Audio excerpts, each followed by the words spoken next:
Last week, ISRO successfully conducted the test of the reusable launch vehicle, autonomous landing mission (RLV LEX) at the aeronautical test range in Chitradurga, Karnataka.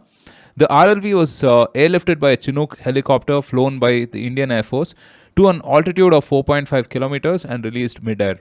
The test was conducted in a joint operation with DRDO and the Indian Air Force. Well, we have made amazing strides in space, especially over the last 2 or 3 years, right? And I say that there are two or three things that have come around it. One, I think the whole space policy itself has altered over the last 5 years. Second, the participation of a lot of these startups and active encouragement as well. The ISRO has been actively encouraging these folks through the Indian Space Association and so on and so forth. And Yeah, I mean, there's just a whole generation that's kind of growing up with such aspirational things, right? I mean, after the Chandrayaan and all of those, the smaller parts such as the rocket engines and the boosters can be reused, right? So, which means to say that the entire spacecraft is not reused, but it'll save a significant portion of the money for sure, right? It'll reduce the cost of the launch, and this is absolutely essential, right? I mean, if you're considering that, if you have to repeat this many times over, and considering also that the budgets that we have for this are not anywhere in the orbit of what NASA or some of the other space missions will have, right? Yeah, so just to add, right, I think what we are underestimating right now is the ability for our space to kind of generate exports, right? So basically, once you get an economy of scale and scope that you are launching enough, you're showing that you got like the cutting edge technology, you're using reusable components, right?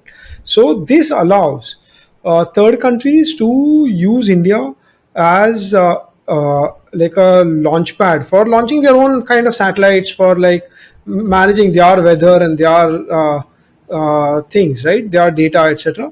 So this is like a nice export opportunity. Two is we are again going through like a Cold War period where a lot of people may or may not trust either US or like Russia, which are the or USSR, which are the actual space leaders, and then you've had China also join the game. So with having like this two kind of block again, India as a neutral country could offer something else as well, right? So I think this is a pretty good thing. And second thing is the Silicon Valley in the US was built during, or all of it happened due to the lunar landing race, right, with USSR. The more cutting edge technology which is developed for space operations, maybe we get something on the semiconductor space, maybe we get like other applications which kind of make all our mechanical, electrical engineering equipments better, and we have a manufacturing renaissance. So I think this is great. If you look at like SpaceX or Tesla, so Tesla, they started with the model Roadster, right at the top. Then they went through like the models cheaper in sequence. So I think this is what the same thing can happen, where you go in for your space exploration, space development is at the very cutting edge, but that is a multiplier effect, like 10x maybe goes to the next one and 100x to the next one. And this kind of all what we've done very well on the software side, on the hardware side as well, we can deliver. Yeah. No, we're already really cost competitive, right, on the space front. And I think the industrial viability of some of these applications, right, whether it is spectroscopy or whether it is, studying the weather to understand like, farm patterns and agriculture and so on and so forth, right? I mean, I think all of these will get a lot more viable. So, yeah, let's kind of wait and watch on this.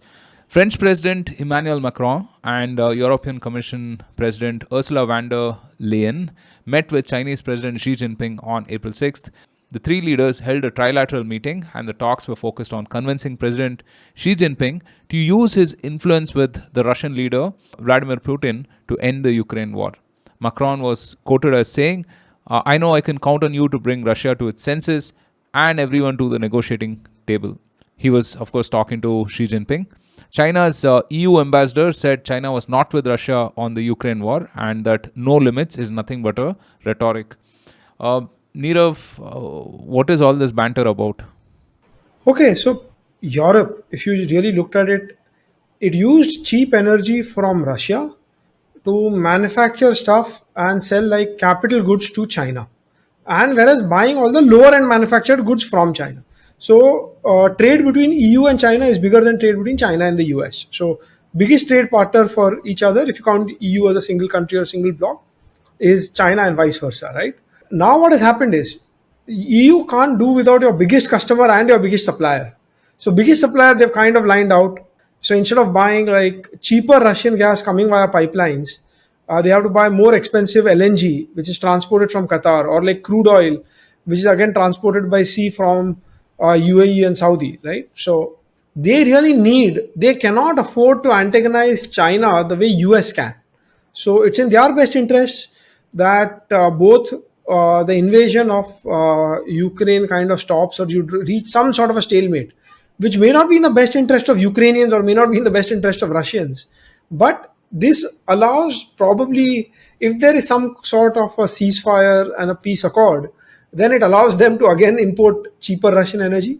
And also, China being their biggest customer, they cannot really afford to alienate China, which US is trying and decoupling from China quite a bit, right? They're trying. Again, China is like a huge gorilla, you can say, right? Like in terms of like global trade.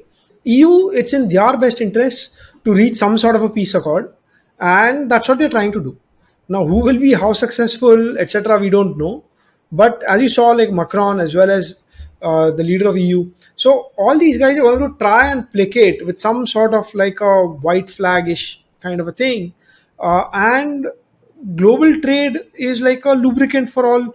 It keeps inflation lower, it keeps things moving, so it's always better.